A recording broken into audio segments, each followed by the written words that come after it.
Olá, esse é o sexto vídeo da série sobre sistemas operacionais e eu vou falar um pouco sobre estrutura de sistemas operacionais. O objetivo aqui vai ser analisar 6 estruturas de sistemas operacionais para se ter uma ideia de pesquisas e projetos que foram realizados. Os 6 projetos que discutiremos aqui são sistemas monolíticos, sistemas de camadas, micronúcleos, sistemas cliente-servidor, máquinas virtuais e exonúcleos. Começando pelos sistemas monolíticos. Nesses sistemas, o SO é executado como um grande programa em modo núcleo, possui uma coleção de rotinas ligadas à execução de binários. Os procedimentos podem chamar outros procedimentos, é orientado a procedimentos. Todas as rotinas podem ser compiladas individualmente ou usar um ligador para compilar. Chamadas e sistemas são enviadas para uma pilha, que são capturadas para em uma trap. A partir do parâmetro da pilha, o SO decide como vai ser executado. Estrutura básica para um SO. Um programa principal que invoca a rotina de serviço requisitada. Um conjunto de rotinas de serviços que executa a chamada de sistema. Um conjunto de rotinas utilitárias que ajuda as rotinas de serviço. Cada chamada de sistema tem uma rotina de serviço que a executa. Drivers e sistemas de arquivos são executados dessa forma. Basicamente é assim, temos um programa principal, ele invoca uma rotina de serviço. Essa rotina de serviço, ela vê um conjunto de rotinas de sistema e chama essa rotina de sistema, essa chamada de sistema, que foi falado na apresentação anterior, no caso, chamar um POSIX, por exemplo. Um conjunto de rotinas utilitárias pode ajudar essa rotina de serviço nesse processo de chamadas de sistema. Sistemas de camadas. Organiza o SO em uma hierarquia de camadas, cada uma construída sobre uma camada abaixo.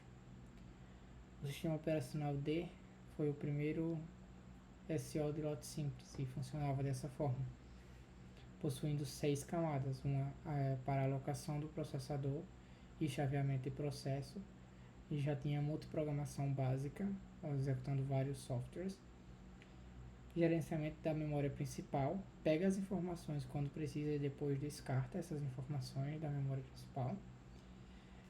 Outra para comunicação entre cada processo e o console de operação do usuário.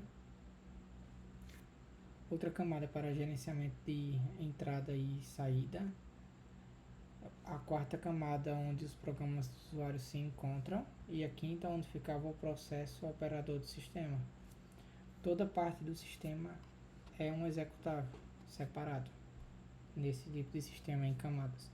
Ou seja, tem um executável para gerenciamento da entrada e saída, para comunicação entre processos, gerenciamento da memória principal e assim por diante.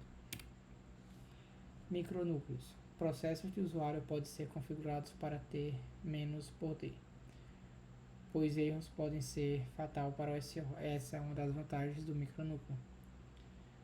Os SOs são sujeitos a erros.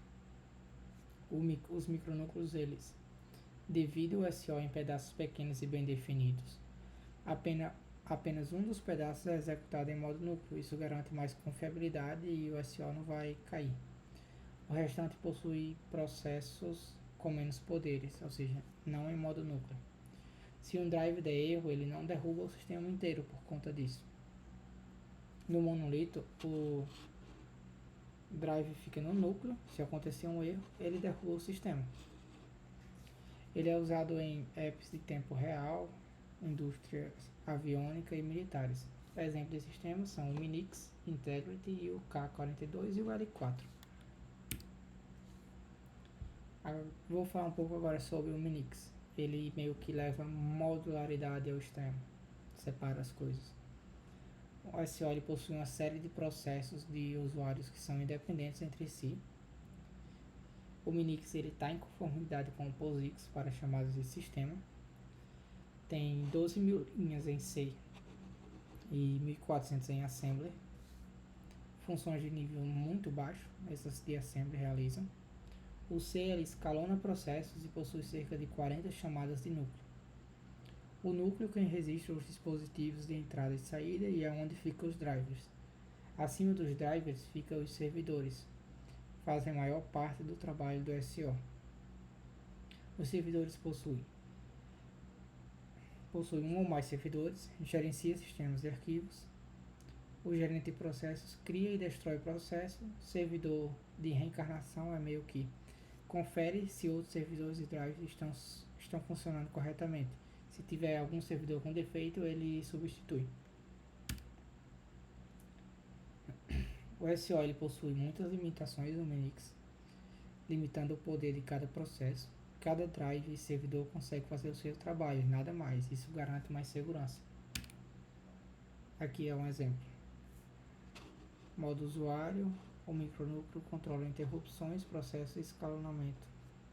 Aí tem drivers, servidores, programas de usuário e etc. São todos os processos. O modo cliente-servidor. Há duas classes de serviço. Servidores que provêem serviços, clientes que usam esses serviços. Muitas vezes as chamadas mais básicas é a do micronúcleo. A comunicação é feita por troca de mensagem entre serviços apropriados. Esse modelo é executado em máquinas diferentes, pode ser executado numa rede local ou numa grande área. Pedidos são enviados e respostas são retornadas. A web funciona dessa maneira. A web funciona em cliente-servidor, onde você, por exemplo, coloca uma API hospedada em um servidor e essa API recebe requisições e devolve respostas, funcionando dessa maneira. Máquinas virtuais. Esse modelo foi motivado pela necessidade das pessoas trabalharem em um terminal interativo e compartilhado, de forma que diversos grupos podem se conectar. Ou seja, tem uma máquina que várias pessoas podem se conectar ao mesmo tempo. O exemplo de sistemas é o IBM TSS 360, que era um SO, ele era pesado e lento, mas ele era Time Sharing System. E o ZVM, que é outro sistema da IBM. Esse deu um pouco mais certo do que o anterior, que é usado em computadores de grande porte para grande processamento de dados, até mesmo atualmente. O VM370 é um sistema compartilhado de tempo. Sistema compartilhado de tempo fornece multiprogramação, várias coisas executando ao mesmo tempo, máquina estendida com uma interface mais conveniente, e o VM370 ele separa essas duas funções, a multiprogramação e a máquina estendida. Ainda no contexto do VM370, o monitor de máquina virtual fornece não uma, mas várias máquinas virtuais. Ou seja, você tem um hardware que ele está fornecendo várias máquinas virtuais e as pessoas conseguem acessar. Opera direto no hardware. Ele provê cópias exatas do hardware, incluindo modo usuário e núcleo, entrada e saída e tudo que a máquina tem. Cada máquina é idêntica à máquina original e pode executar qualquer sistema operacional. Sistemas operacionais desse tipo são o OS360 e o CMS. CMS ele tem chamada de sistema vai para a sua própria máquina virtual e não para o VM370. Ou seja, basicamente no CMS as chamadas de sistema vão para a máquina virtual. Nos outros tipos, se ocorre uma chamada de sistema, acessa o núcleo do computador principal. Máquinas virtuais redescobertas. Um pouco sobre virtualização. Virtualização ela permite executar vários servidores em uma única máquina sem risco de derrubar todos. Isso é muito usado para hospedagem web, porque permite que uma só máquina execute vários servidores. Que aí você permite, por exemplo, pode comprar um servidor, alugar e usar esse servidor. Uma máquina física ela permite executar várias máquinas virtuais, que são os servidores, por exemplo. O cliente, se eles podem alugar essa máquina, pode executar o sistema operacional que quiserem dentro dessa máquina. E isso gera um menor custo do que você comprar um servidor dedicado. E há vários softwares de máquinas virtuais, que são exemplos, o VirtualBox, o Hyper-V e o KMV. O VirtualBox ele é bastante usado no Windows E o Hyper-V ele é do Windows também. Mas o VirtualBox acho que dá para usar ele em Linux também. Hypervisor tipo 2. O Hypervisor tipo 2 ele usa o SO hospedeiro, seu sistema de arquivo, para criar processos, armazenar arquivos e etc. Já o Hypervisor tipo 1 ele não tem sistema de arquivo hospedeiro e gerencia tudo em uma partição de disco bruta. Ou seja, Hypervisor tipo 1 ele tem um sistema operacional instalado em uma partição de disco e gerencia tudo a partir dessa partição de disco. O 2 ele tem um sistema operacional, roda uma máquina virtual em cima desse sistema operacional e realiza processo dentro desse sistema operacional hospedeiro, que é onde essa máquina virtual está executando. O hóspede, nesse caso, ele se comporta como um sistema operacional normal. Agora um pouco sobre a máquina virtual Java. O compilador Java ele produz código para a JVM. Na JVM esse código ele é compilado e ele é executado. O código Java pode ser enviado para qualquer lugar que tenha uma JVM do outro lado para interpretar esse código e fazer ele funcionar. Outra vantagem de se usar a JVM é que se o interpretador for implementado de maneira adequada, o que não é algo trivial, os programas podem ser verificados por segurança e então executados em um ambiente protegido que não possam roubar dados ou causar qualquer dano. Máquinas virtuais Hypervisor tipo 2 e 1. Aqui temos o exemplo do tipo 1 e aqui tem o tipo 2. Hypervisor tipo 1 ele não tem um sistema operacional hospedeiro.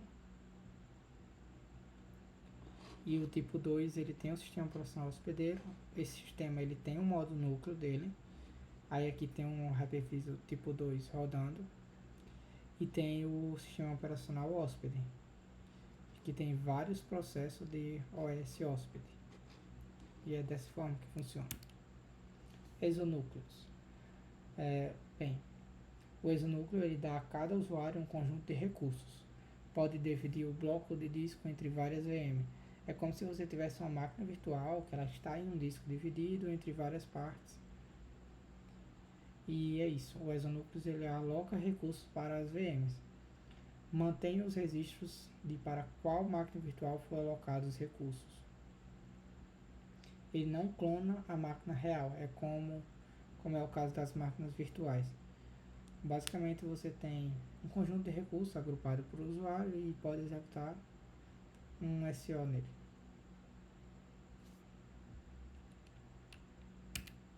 Referências: sistemas de operações modernos de Andrew S. Tannenbaum.